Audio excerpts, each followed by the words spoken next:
Assalamualaikum warahmatullahi wabarakatuh. Saya Nur Sandika Dwi Putra, NIM 19064029, Prodi D3 Teknik Elektro, akan menjelaskan tentang dioda Zener.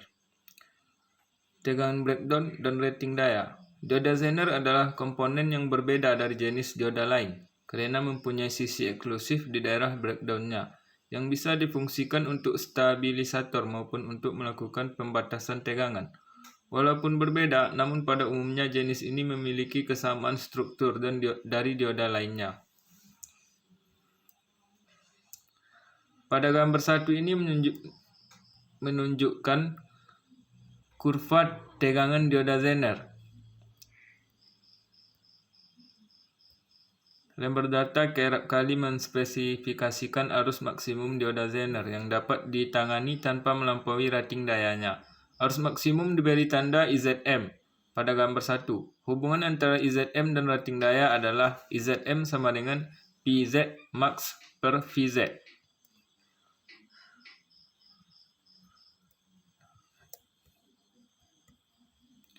Pendekatan Zener. Untuk semua analisa pendahuluan, kita dapat melakukan pendekatan daerah breakdown sebagai garis vertikal. Ini berarti tegangannya konstan walaupun arus berubah. Seperti pada gambar nomor 2 ini, yang menunjukkan pendekatan ideal suatu dioda Zener.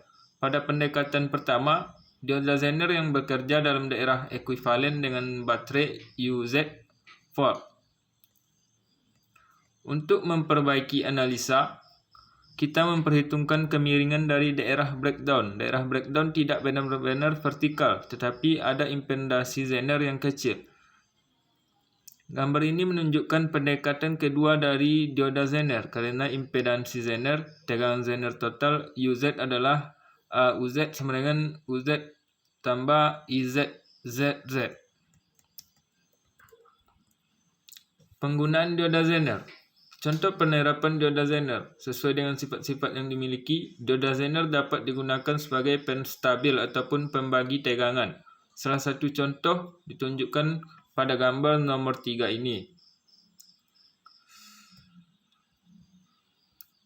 Gambar nomor 4 ini, dioda Zener yang melindungi pemancar transceiver di dalam kendaraan mobil terhadap loncatan-loncatan tegangan. Adapun cara kerja dari rangkaian di atas adalah sebagai berikut. Bila dioda Zener yang kita pilih memiliki tegangan tembus sebesar 10 volt, berarti tegangan output yang diperlukan adalah sebesar 10 volt stabil. B. RS gunanya untuk membatasi tegangan yang masuk dalam rangkaian, dan RL untuk beban atau output yang kita ambil tegangannya.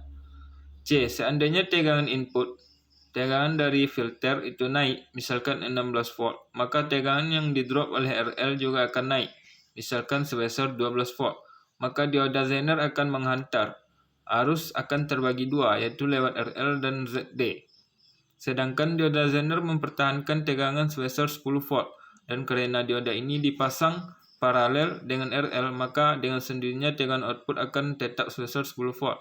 Selanjutnya, apabila tegangan input turun, maka tegangan yang didrop oleh RS akan kurang dari 4 volt, dan tegangan yang didrop oleh RL akan kurang dari 10 volt. Hal ini mengakibatkan dioda Zener menyumbat, dan arus hanya mengalir lewat RL. Dengan sendirinya tegangan output akan turun menjadi 12 volt. Kesimpulannya adalah bahwa tegangan output tidak akan melebihi dari 10 volt, tetapi dioda Zener tidak menjamin tegangan tetap sebesar 10 volt bila tegangan input dari filter ini turun. Contoh lain pemakaian dioda Zener adalah seperti gambar nomor 5 berikut.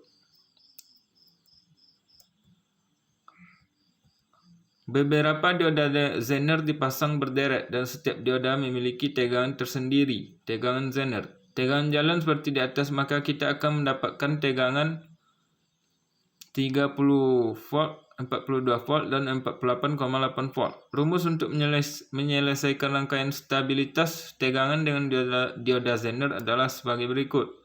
Contoh pada gambar nomor 6.